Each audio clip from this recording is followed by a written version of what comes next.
तुला राशि भाग्य की एक फितरत बहुत अच्छी है कि ये पलटता जरूर है। देवगुरु बृहस्पति ठीक 4 फरवरी को दोपहर के 3:10 में अपने वक्रत्व अवस्था को छोड़ करके मार्गी अवस्था पर डायरेक्ट हो रहे हैं। इसका प्रभाव तुला राशि पर क्या होगा, ध्यान रखिएगा। 4 फरवरी से ठीक 4 महीने के लिए अर्थात फरवरी, मार्च, अप्रैल और 15 मई तक ये यहीं रहेंगे। 4 ऐसे काम हैं जिन कामों पर तुला राशि के लिए देवगुरु बृहस्पति की मुहर लग चुकी है। कौन से वो कार्य होंगे, इसको गंभीरता से समझिएगा, जानिएगा और आप हम मिलकर के इसको समझते हैं कि कैसा इसका प्रभाव रहेगा। ध्यान दीजिएगा, देवगुरु बृहस्पति ठीक अष्टम भाव पर मार्गी हो रहे हैं। यूं देखा जाए तो अष्टम भाव पर गुरु का मार्गी होना या फिर अष्टम भाव पर गुरु का होना कोई अच्छा संयोग नहीं माना जाता है, लेकिन यह स्थान रुकावट का है।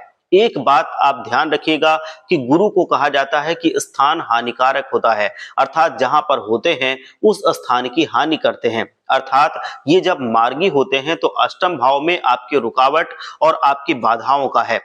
उन सभी बाधाओं, उन रुकावटों की हानि करेंगे तो ये हमारे लिए तो अच्छा हुआ।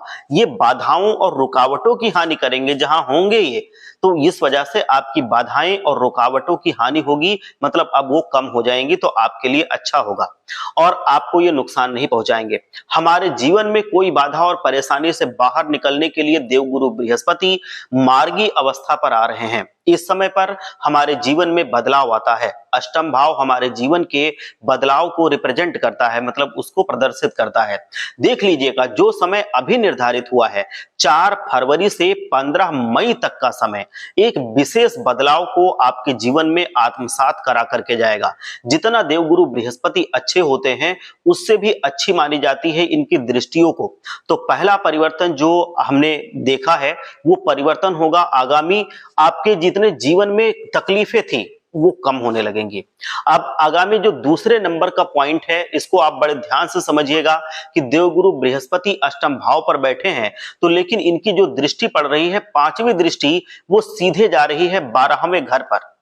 12वें घर पर जो देवगुरु बृहस्पति की जब दृष्टि जाती है तो जो विदेशों में है या विदेश से संबंधित कोई भी काम करते हैं या इंपोर्ट एक्सपोर्ट टाइप का कोई व्यापार करते हैं, आप इंडिया में रहकर ही बाहर किसी कंट्री में आपका कोई ऑनलाइन बिजनेस है, उन सबको यहाँ पर प्रॉफिट मिल रहा है। गुरु की दृष्टि 12वें घर पर है।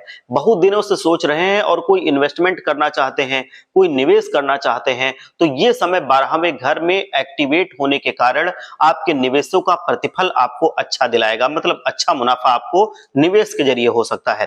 चाहे आपने पूर्व में कोई निवेश किया है, मेहनत की है या आपने कहीं पैसा लगाया है, तो उन सभी धन संबंधी कार्यों में देवगुरु बृहस्पति आपको 12वें दृष्टि दे करके, 12वें घर पर इनकी 5वीं दृष्टि दे करके आपको परेशानियों से बाहर निकालेंगे और आपको लाभ दिलाएंगे। 12वां घर मूलतः यदि देखा जाए तो ये मुक्ति का होता है और देवगुरु बृहस्पति स्वयं एक ऐसे स्थान पर हैं जो मोक्ष त्रिकोण का स्थान होता है, अर्थात अष्टम भाव पर मोक्ष त्रिकोण का भाव हो जाता है और यहां से वो 12वें घर को अर्थात कुछ खर्चे अधिक बनाएंगे। इससे इनकम तो प्राप्त होगी लेकिन खर्चे आपके बने रहेंगे। ये आप ध्यान दीजिएगा कि खर्चे आपके बने ही रहेंगे, तो खर्चों पर आपको नियंत्रण रखना पड़ेगा।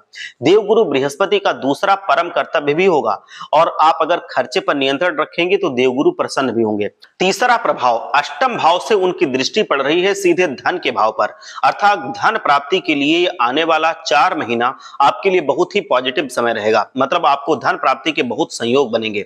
आपने कोई काम किया, उस काम को आपको दुगना मूल्य प्राप्त हो सकता है, या यूं मानिए जो आपने मेहनत की थी, जो परिश्रम किया था, उसकी वजह से जो धन रुका हुआ था वो आपको प्राप्त होगा या उसकी सफलता मिलेगी। अष्टम भाव पैसों की फसाहट है और द्वितीय भाव हमारे धन का होता है। तो इस समय पर जो पैसे आपके फंसे हुए हैं, जो धन की प्राप्ति आनी है, इस समय पर वो पॉजिटिविटी बहुत बढ़ रही है।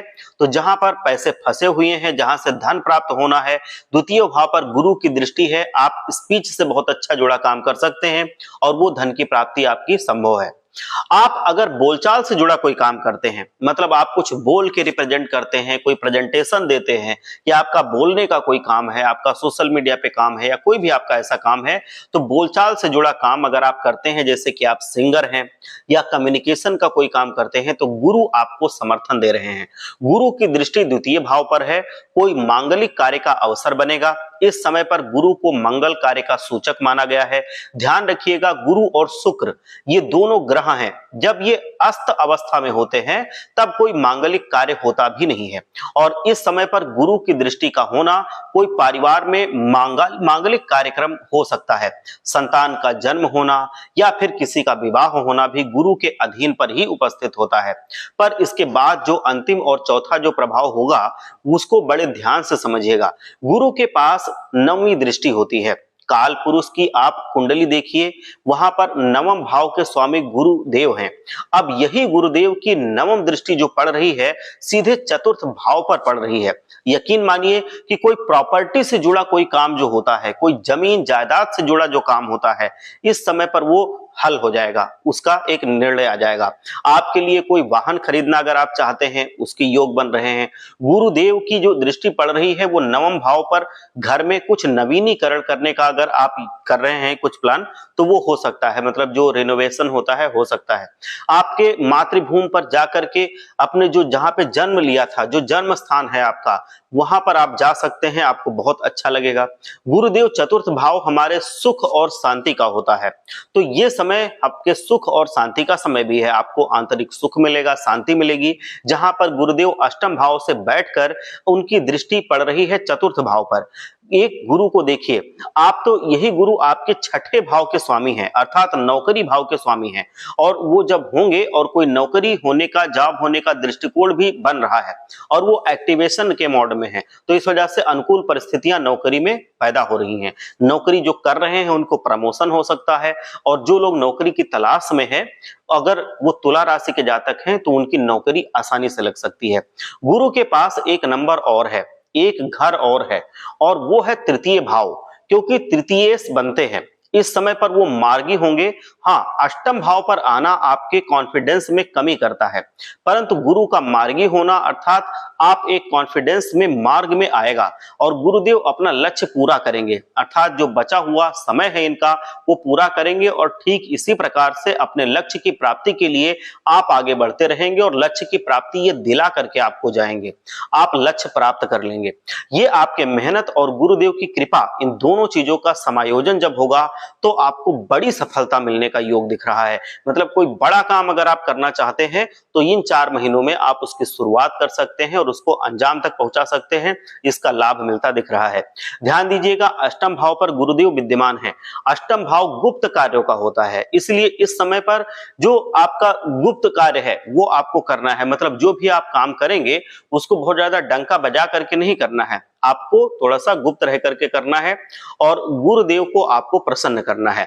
गुरुदेव को प्रसन्न करना है, अगर आप ऐसा कर लेते हैं तो आप देखेंगे कि आपके जीवन में कभी भी कुछ मुश्किलें नहीं आएंगी। मतलब जितने मुश्किलें पहले थी भी, आप इसको भी हटा देंगे। आपके जीवन में गुरुदेव अब ऐसा परिवर्तन लाएंगे, वो मार्गी हो रहे हैं, तो आपके जीवन में बड़े बदलाव आने के चांसेस हैं।